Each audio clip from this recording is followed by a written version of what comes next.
today. I'd like to welcome everybody and thank you so much for staying. And we hope you have lots of questions and you get a whole lot of information out of our great panel today. I'd like to welcome David, Jason, and Alan. Um, they are panelists. As you can see, some of their mocks that they've done, mosaics that they've done, are here on display. And so, can I have each of you briefly explain how you got started in doing mosaics? David, you. I got started because I kind of ran out of table space to display stuff, but I've got lots of wall space. So I started building mosaics of the things that I like. I'm a big Assassin's Creed fan, so I started doing a bunch of the Assassin's Creed stuff. That was kind of my initial stuff. And yeah. Hi, I'm Jason Head. I actually got started with mosaics about 15 years ago with a Bionicle collaboration at Brick Fair, Virginia. We wanted to make a cool big mosaic display to catch people's eye of the characters. So I helped design the mosaic, and then a whole bunch of us built the sections of it. And then I helped design more mosaics over the years of different characters to do collaborations. Other people got less interested in contributing, and I got more into it, and then just started collecting enough so I could build full ones on myself. And now I've tried to branch out into all sorts of characters and franchises I think people would enjoy. A couple years ago, I was visiting at my mom's house, and she has in her bathroom the Mickey and Minnie mosaics, and I thought, oh, that looked really cool. So I first one that I bought was the world map, and I thought, okay, this is cool, but what if I made this into Disneyland? And so that was the first one that I'd done one for myself, and since then I've been hooked on trying to make them more interesting. All right. Thank you all. So, does anybody in the audience have a question for them, really quick, before we get into exactly how they got started, what they consider a mosaic, how they go about figuring out how to lay it all out? Yes. I have a question. I went up there and I saw here that it looks like it feels like y'all use programs to do these things. That's sort of new for me, right? I'm doing mosaics. I'm looking at a picture. I'm doing it. Okay. So did y'all start that way, or like? I'm just wondering, like most people who do mosaics, do they use a computerized system to do it, or do they do it like sort of old school, freelance? I think there's a couple of different thoughts and processes for different people that work. It works for what they work for. I know there's another member that we have here that has done like his iris of his eye from just taking a photo and then doing it. It was amazing. I personally, I'm a computer person. I use a website called Lego Art Remix, where I've got the sheet up here. It's basically 4 stages. You upload the image, you color correct it, you play with the pixels that you want to manipulate, and then you print out instructions and parts lists and stuff like that. Does that program cost? No, absolutely free. It's just a website. So the key part is don't close your tab if you use it. Or once you close it out, it's gone. It doesn't save your information. For those that I didn't introduce myself as well, I'm JJ, by the way. I also just got into doing mosaics as well. It's recently been on display as well it was on display at Cascade as well as Rose City. I reproduced the original Star Wars poster in a mosaic. That's mine, and I too have used the Lego Art Remix program to create that mosaic. So it's a great program, and it provides you with also additional items too. If you don't want to use single dots, or it will provide you with additional layouts for multiple or varying different parts if you want to do that kind of a mosaic. So it's a great program, but the best part is start with a good picture and make sure that you get your coloring in a good spot before you save it or figure that you render it, basically, is what it comes down to. What do you guys consider a mosaic? How do you figure what is a mosaic?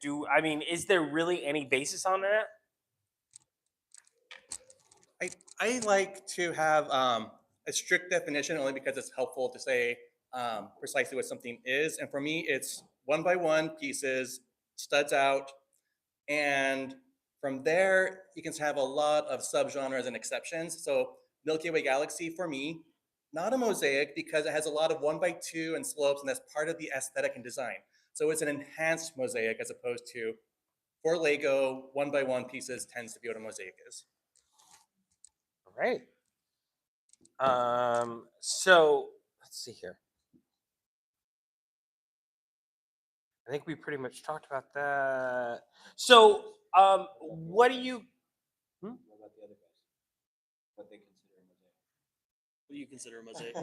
Oh, they want answers from all of us.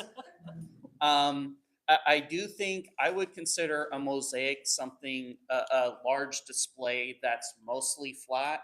So I would kind of consider the Galaxy to be mosaic-esque. It's a little bit different, and other stuff like the Great Wave set, that's a mosaic.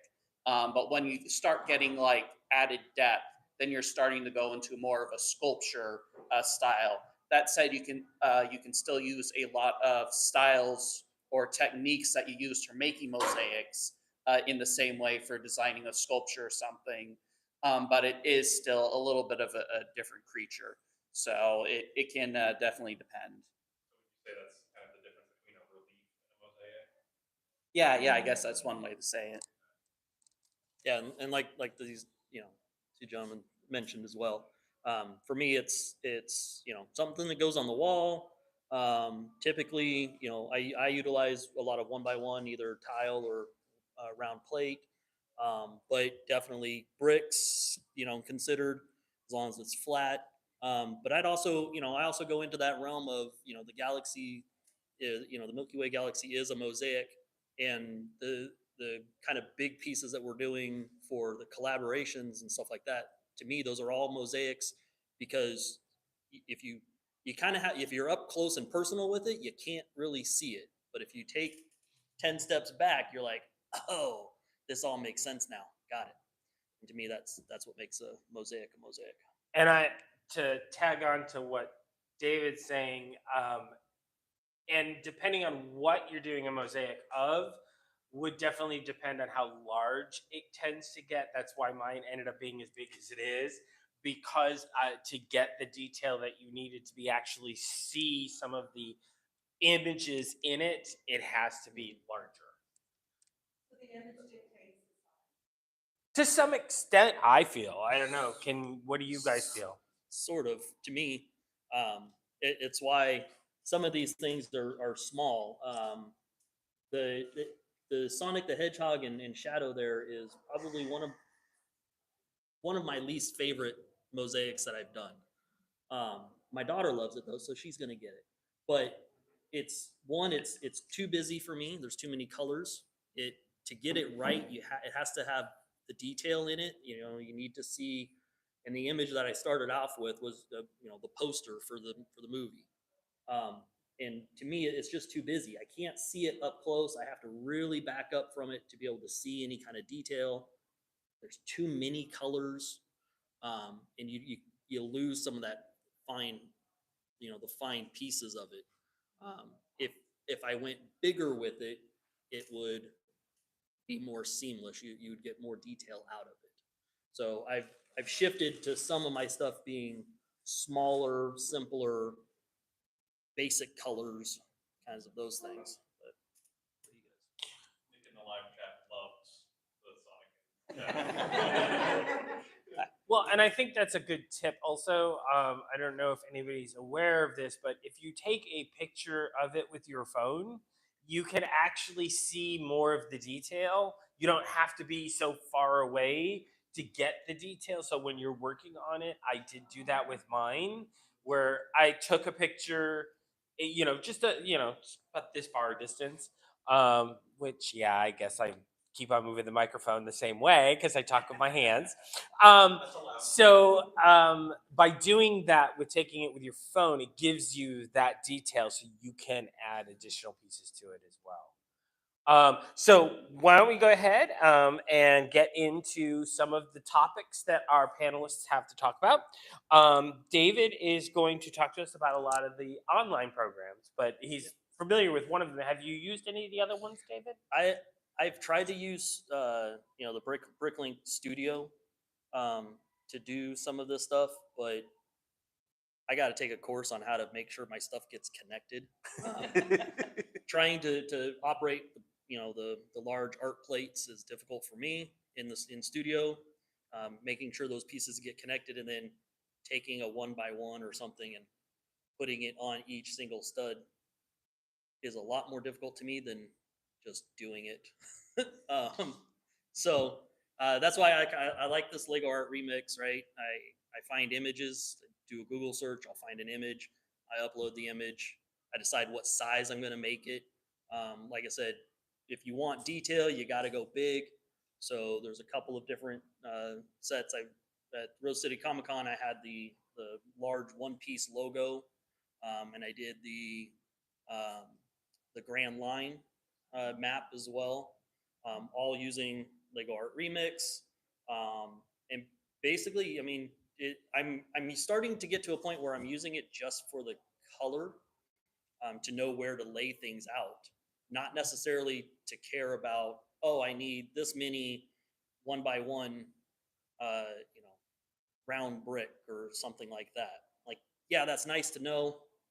That's good information, but really, I'm getting to a point where it's okay. The Grand Line, I wanted to make it texture. I wanted to kind of pop out a little bit. The top color needs to be this, but underneath, oh boy, I've got 3,000 white 1x1 round brick. I take advantage of the wall here at the Lego store. Christmas time, red and white are every year they've been there, so I stock up. I think one of the this one here, my Assassin's Creed logo, I started out by saying, I want to save some money, so I'm not going to fill in this black here. And then after I got it built, I said, you know what? I need a little bit, it dives in too far. So then I put in tile. And I like that. I think that worked out well. On this one here, you can see I saved money by not using black, right? This is just the underlying plate that I use. And that's the same thing that you did with your one piece mosaic as well, yes. Yep. Yeah. If you didn't see my one piece mosaic is about 5 feet long and about 2.5 feet tall. How many art plates did that use? It's 96 Okay. art plates. Yep. My mosaic took 80 art plates to do.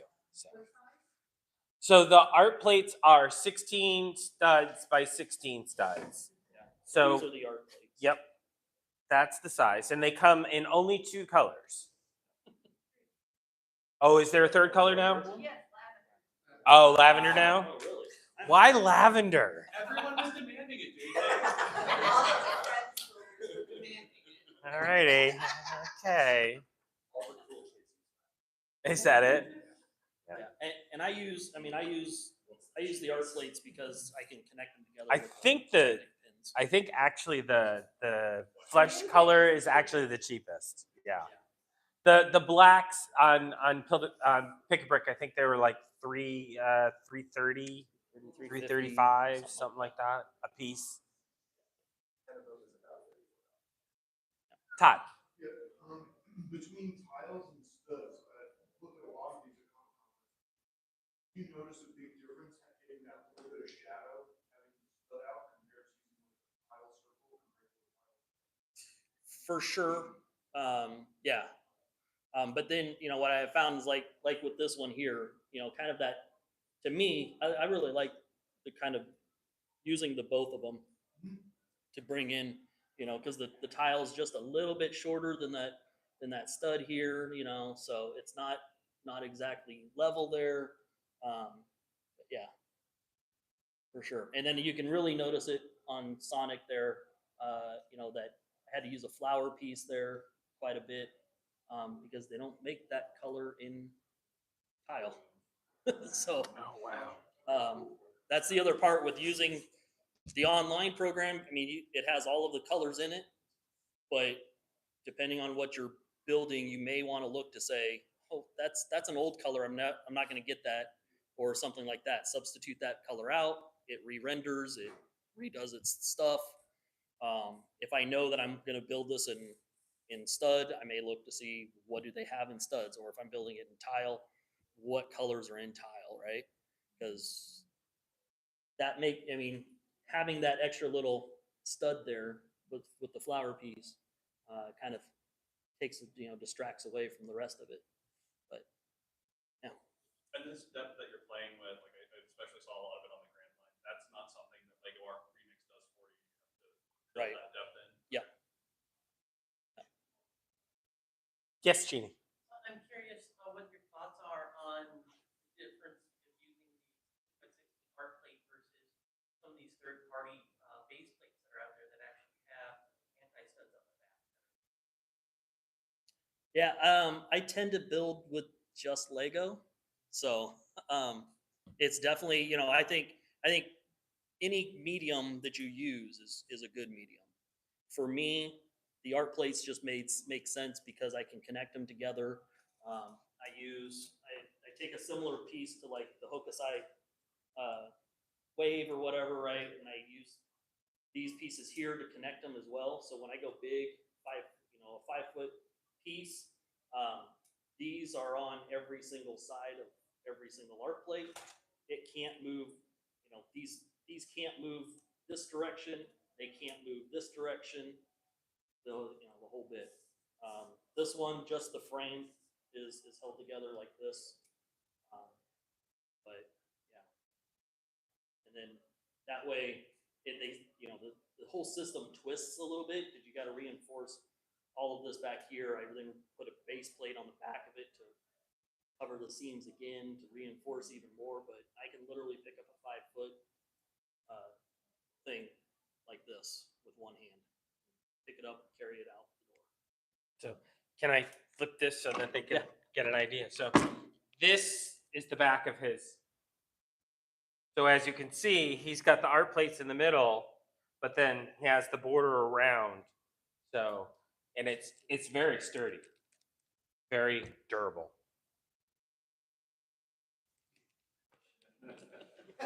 What? How much adjusting, like from the readout you get from the website, like how much adjusting do you do? Do you do like 10%?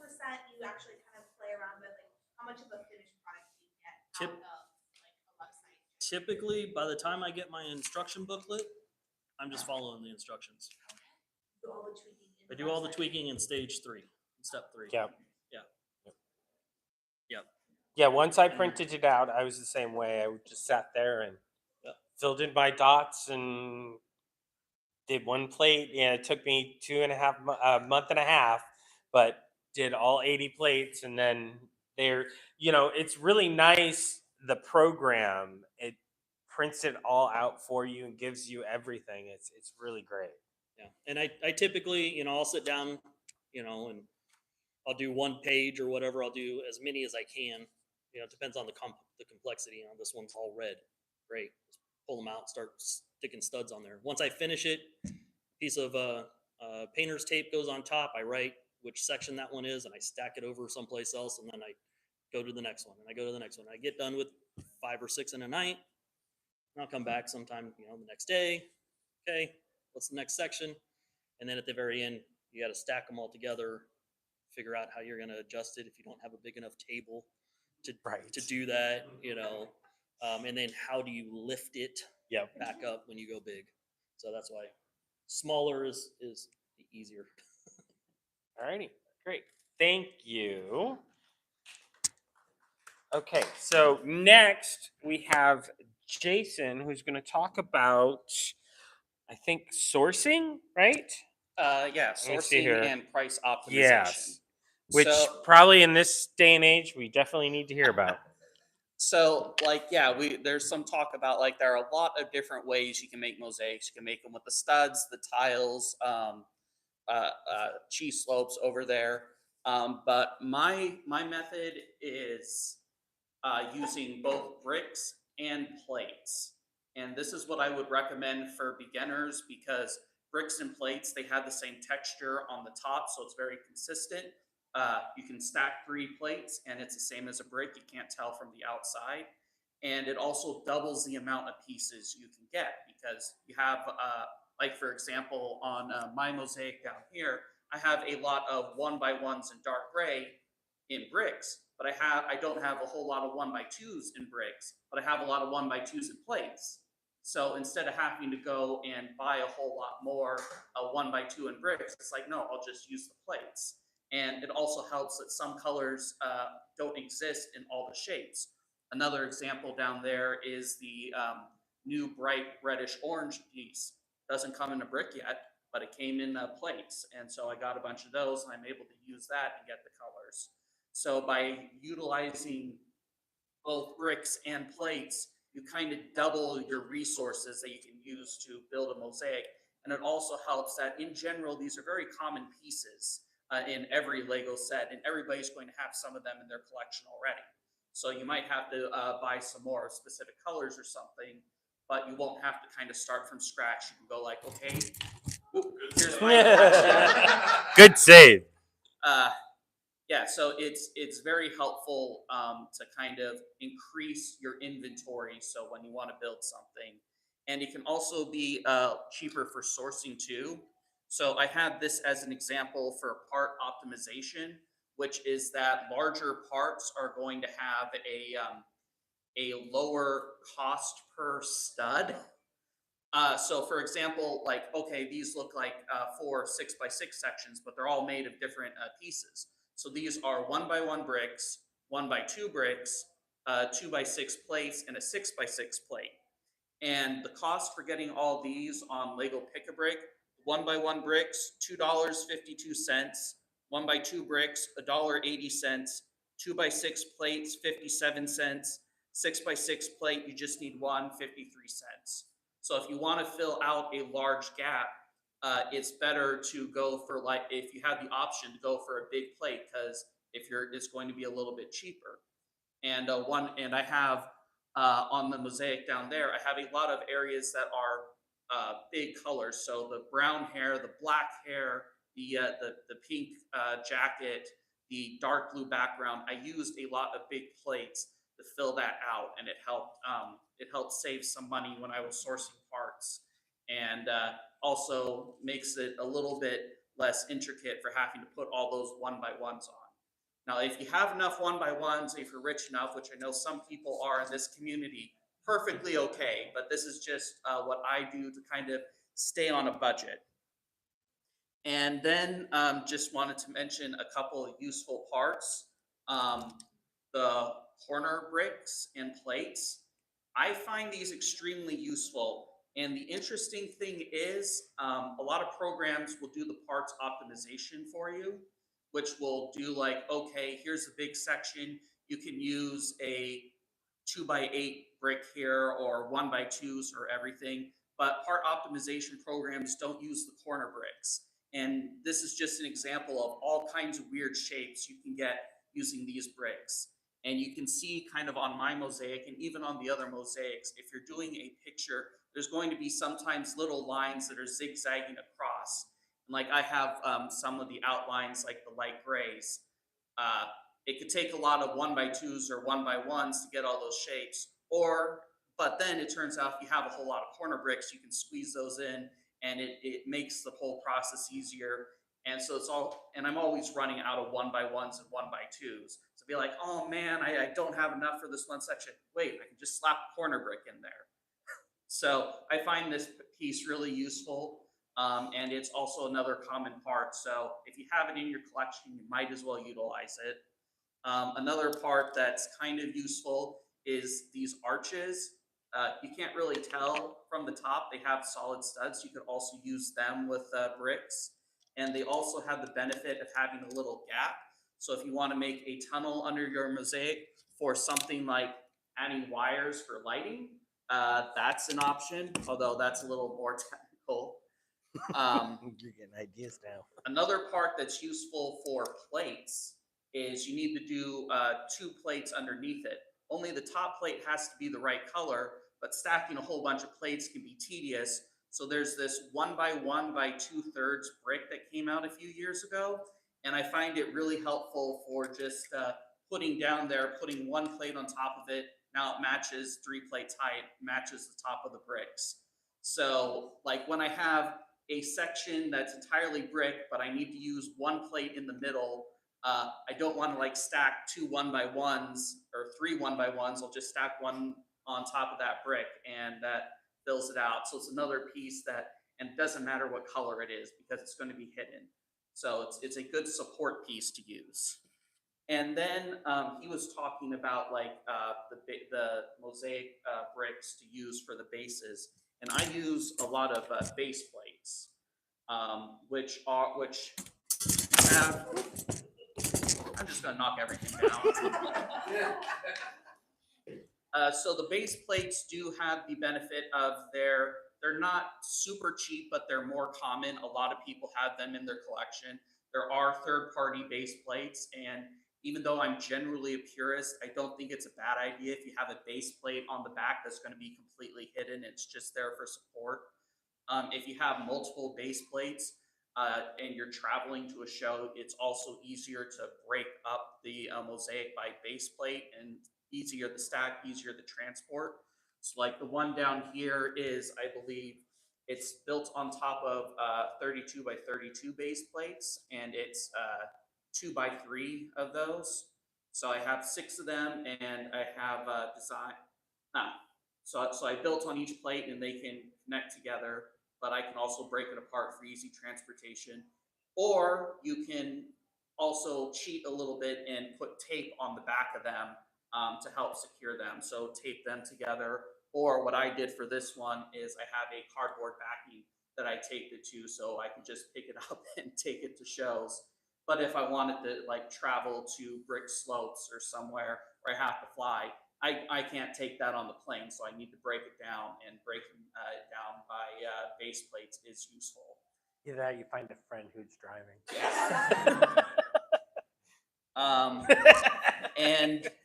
And then just to quickly mention a couple of ways to source parts, at least that I've done, which we just had the discussion of the economy's changing, so not all of these are going to be super relevant, but historically, this is what I've used. So obviously, your collection, everybody buys sets, they all have bricks, they all have plates. So it's very useful to know what's in your collection, and then you could use that in your design. And I do, like we were talking about using online programs, I will always use an online program to get kind of the generic design I want, but then I will go through and I will make changes based on what parts optimization I want to use, and also knowing what pieces I want to use. So for example, like I would have a lot of 1x2s, but not any 1x1s in certain colors. Or I'd have like, I know this piece, I have a lot of 1x3s, but this other color, I don't have a lot of 1x3s, so I'll try to avoid using that dimension for certain ones. So knowing your collection does help you when you're going through the design, because you can know, like, you can kind of pre-plan on how do I want to build this to make sure I don't have to source a lot of parts.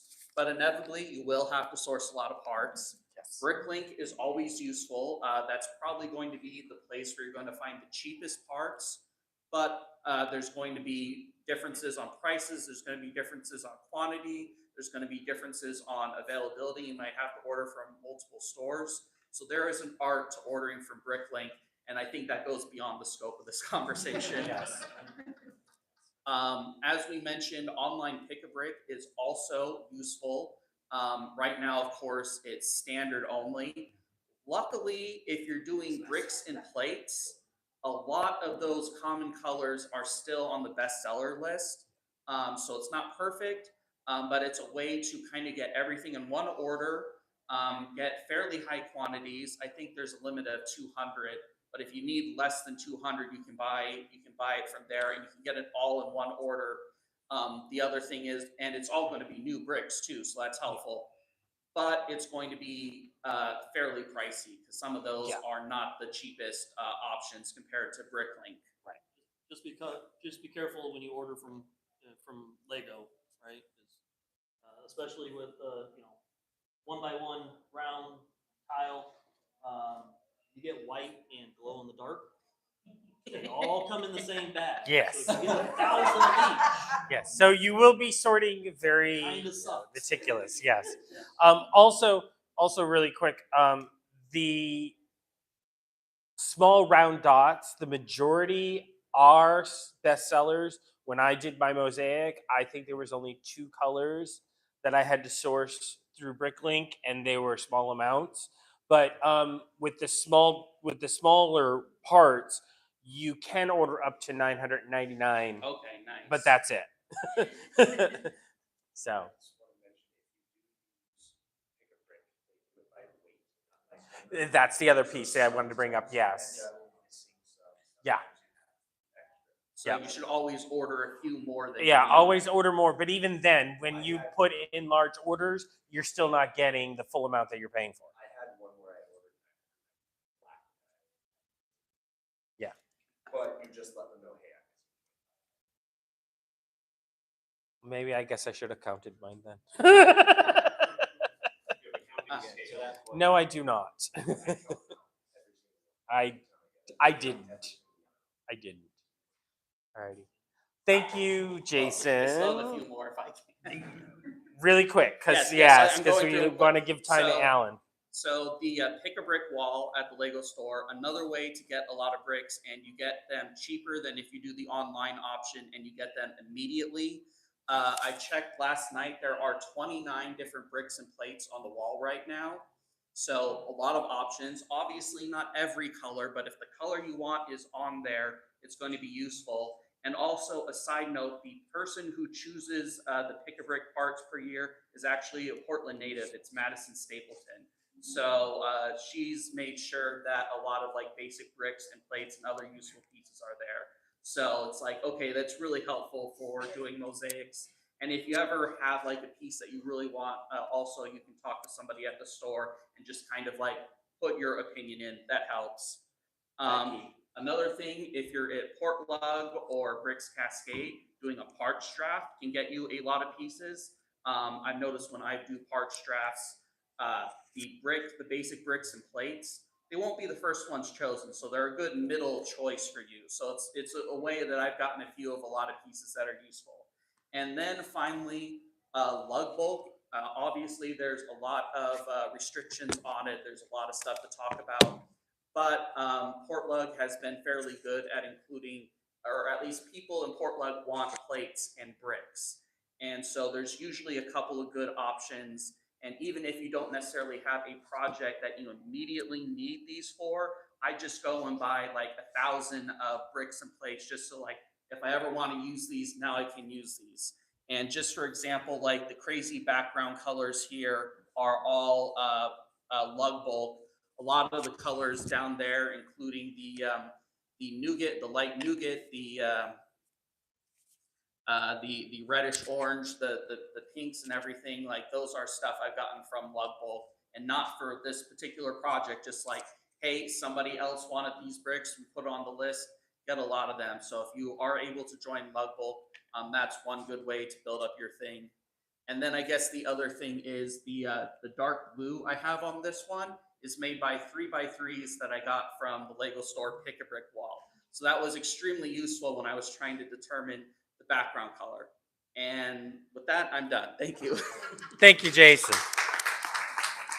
All right, and last we have Alan, who is going to talk to us about building. Let me see if I'm pronouncing this correctly. Lentiture mosaics. Lenticular. Thank you. So lenticular means that it's sloped so that you get 2 different images. So what we are doing here is 1 canvas and 2 images. These are built using what's sometimes referred to as cheese slopes. So those are those 30-degree angle 1x1s. And what happens is from this angle, you get 1 image. And then when you flip it, you get the other image. So I'll talk a little bit about how this effect comes about. And yeah, so you look straight on, it's a mess. Right. And there's some other considerations there too that we can talk through. So again, these are the slopes, they're 30 degrees. So the angle where you're looking at it, where it looks straight on, where it actually looks like a picture, is about 65 to 70 degrees. So that's part of the design consideration. And so this is a 64 by 64 canvas, which means that I actually designed two 32 by 64 images. So 32 width, 64 height, square here, two tall rectangles.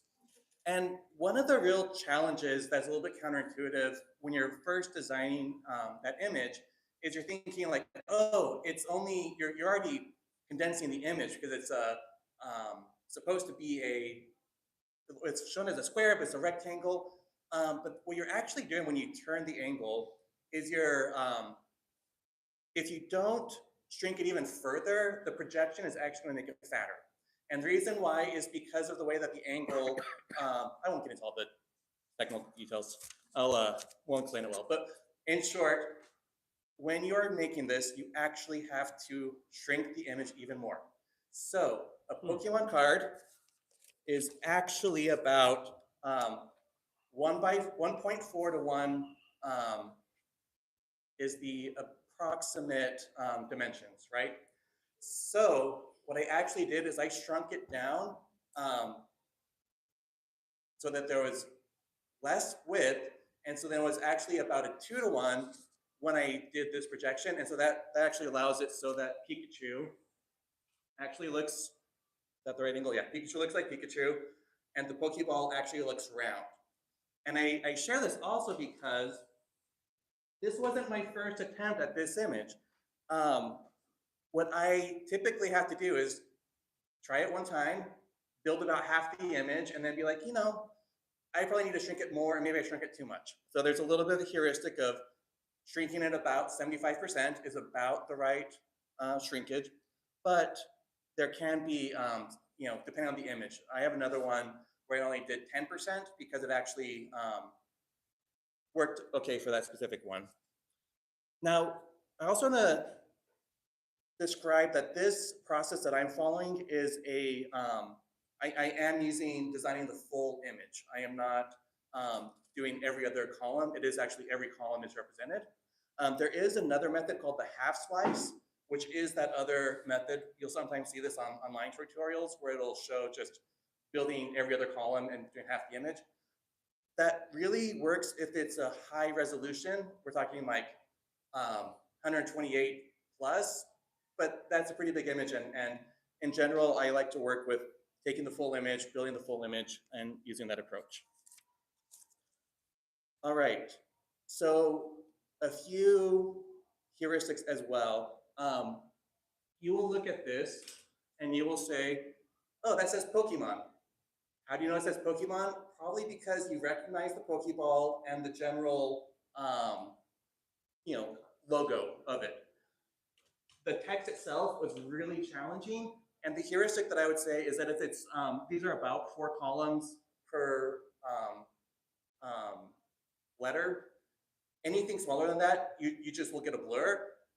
And this is about as small as you could possibly go. Same thing with like Pikachu's eyes. It's about 3 images or 3 columns across. That's about the same heuristic as like what you'll be able to actually get some definition, especially because of the angle. You're like have to make sure if you go any smaller resolution, it's just going to blur.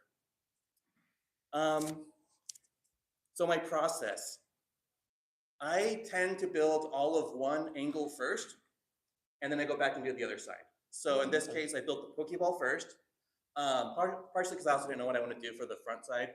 But so I built all of those, which direction left, sloped this way, and then I went back and I filled in the other side. Another reason why is because while it's challenging to get any of these studs off, you need the right tools. The slopes are especially challenging. I actually have to use a thin knife, and you have to be careful with that. Lots of editing along the way, so that's also another reason to do the one side then the other. And then I use Keynote or like a PowerPoint to track my decisions. There's a few reasons. One, I'll always just forget like where things are supposed to go. I also do a lot of like the overlaying. So I overlay the two images on top of each other just to kind of get an idea to make sure that they're centered. So I have another one that's like a pirate turned into a skeleton. And for that one, I wanted to make sure that their heads were in the exact place. Otherwise, when you do the comparison, it'll start to like look like the head shifted in a way that I don't want to intend. So there's the alpha function on an image to make it so that it's more transparent. That's the hot tip there. It helps you do it overlays. It also can help with even when you're just looking at any mosaic and you look at the colors, you can kind of like go back and forth on the alpha and see if it's matching how you kind of want it to. All right, so another consideration for displaying mosaics, we talked about they look better from a certain distance. If you're too close in the room, it may not look quite right.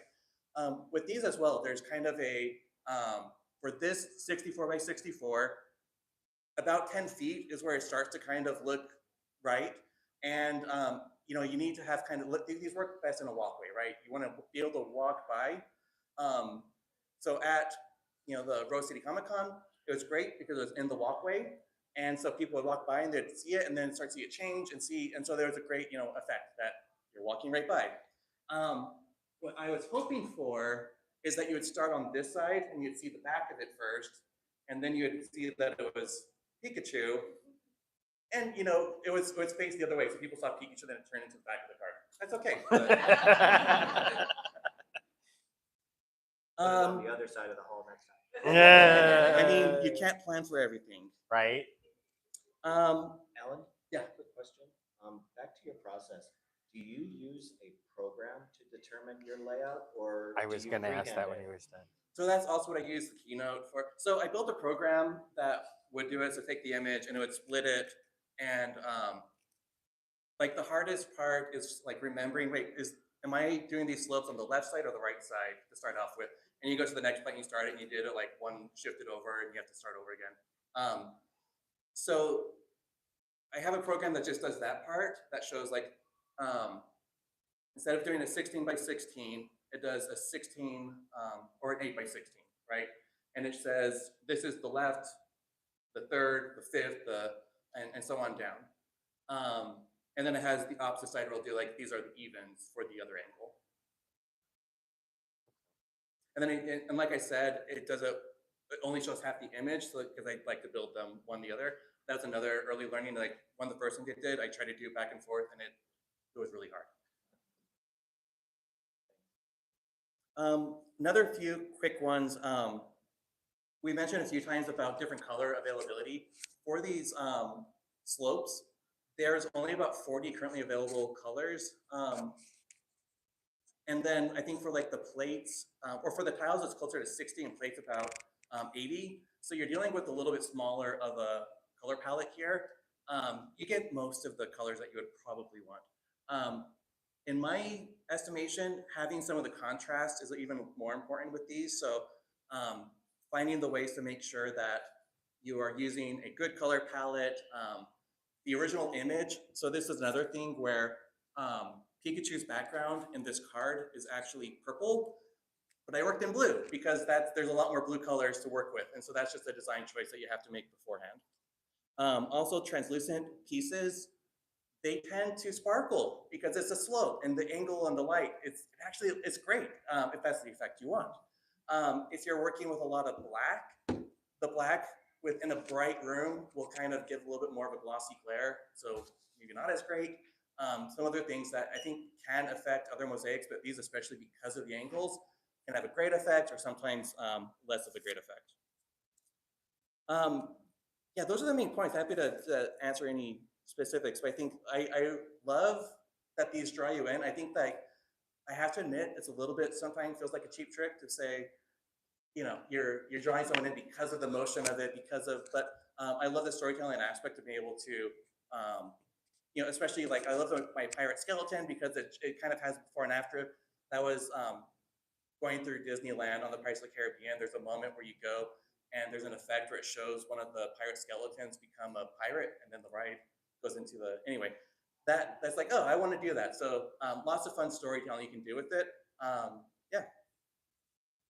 Thank you, Alan. So, unfortunately, that brings us, we only got about 5 minutes, but we'll have a quick session. Anybody have any questions for our panelists?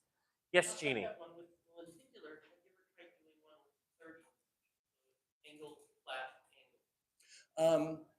Not that specific. I have one where the background is not angled, so it's a mosaic background and then the lenticular on top of it. I was also thinking about, it's a 30-degree angle for the 1x1s.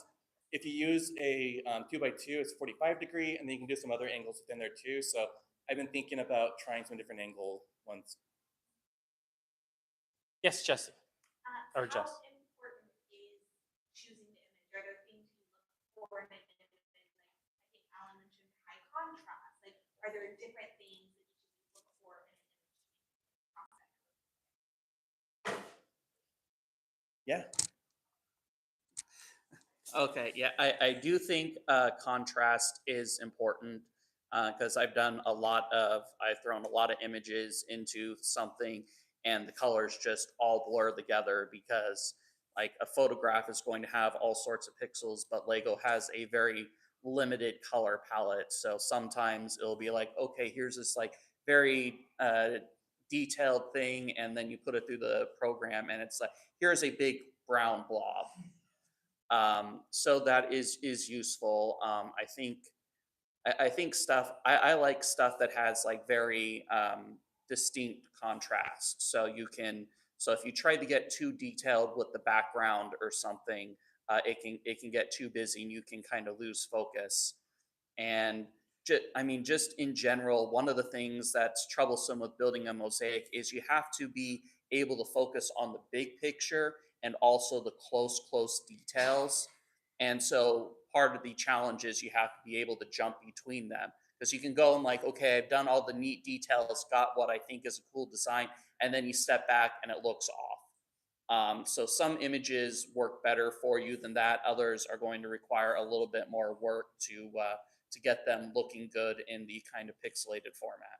And I think it has to do with size as well. Because, Yeah. I mean, depending on the image that you want to create a mosaic out of, would definitely determine the size of the mosaic you ultimately have to you ultimately have to incorporate at the end. I think like some of the images that they've all been working with are small enough to be able, whereas mine, there was no way I could go as small as this and not get the detail that I needed. Yep. Yeah. For me, it's the best images that I have found are the ones that are keep it simple, right? Yes. So I wonder, so you're talking about computer programs, and I looked at a couple. I talked to one of you at Comic-Con last weekend. And have any of you ever attempted to do like a 1:1 scale? And how horrible was it?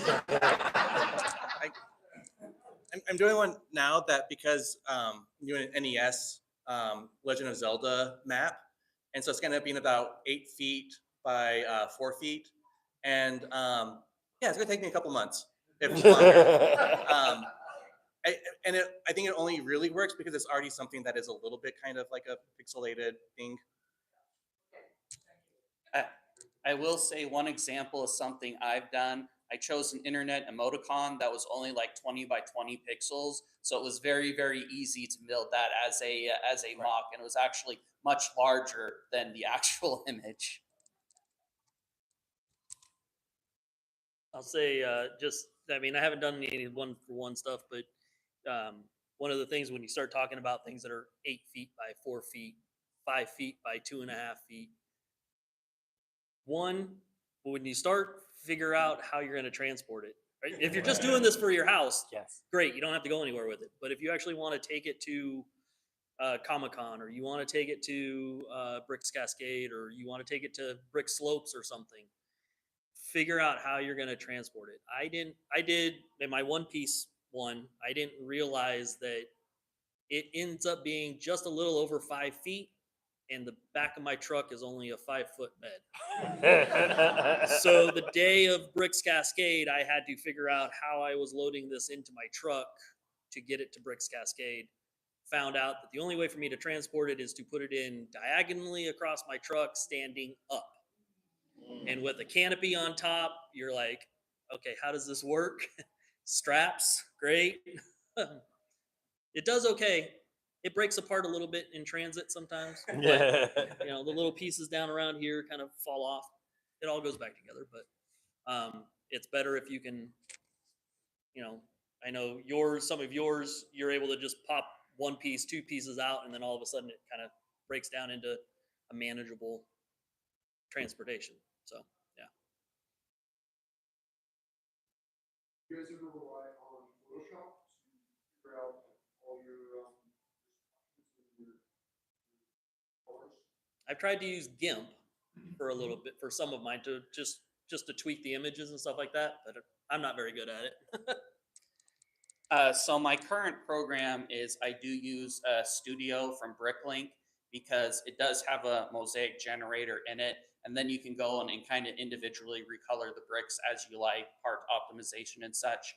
But back in the day, I used a old program called Pick2Brick, which would do just kind of a general, okay, we'll take, knows all the Lego colors that exist as of like 2005, so it was way out of date even back then.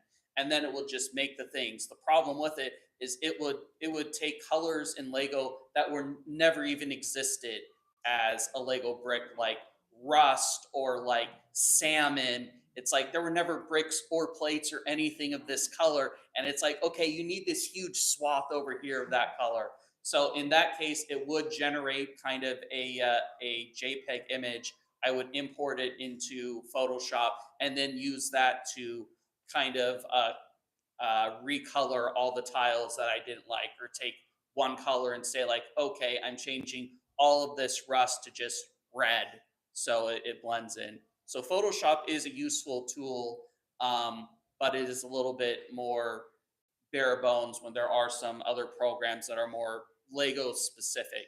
But it can be useful for doing it if you know how to use it. I'll just add that there's a lot of different ways that you can map one color to another color and to map it to those Lego colors.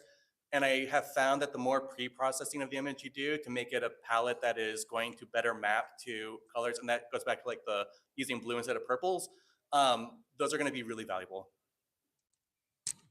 And for those that might be interested, I just found a website that does convert, because the Lego Art Remix program gives you the colors in Bricklink color, not Lego Pick-a-Brick color or Lego color. So there is someone that did put a chart together that does provide Bricklink colors to Lego colors and vice versa.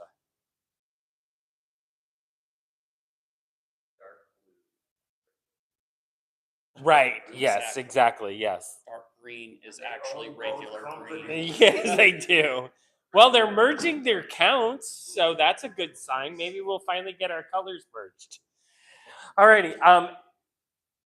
That is it. That's all we have time left. It is a little after 3. Thank you, everyone, for joining us. Thank you, our panelists. Absolutely, David, Jason, and Alan. Also, thank you to JJ for being our MC. And thank you to Jess for putting this program together. Absolutely, 100%. Yes, thank you, Jess. Gonna get to that.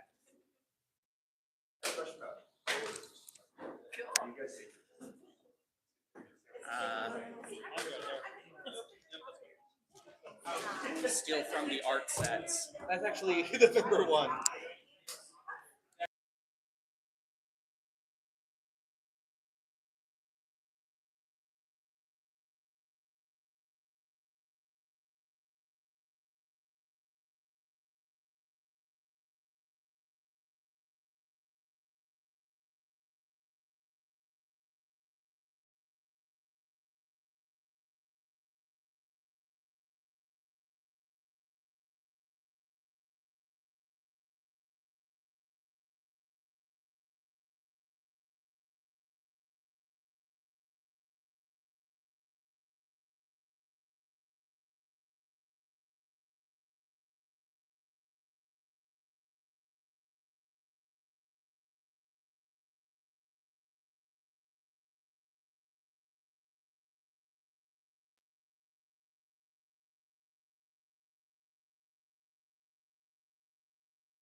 I mean, it was a little bit longer, but it's just like sourcing all those flakes and all the cheese.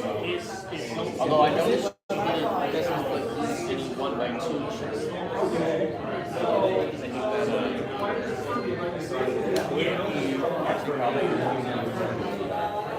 Or at least it just like simplifies some of the building, because I think that resistance 1x2 is not as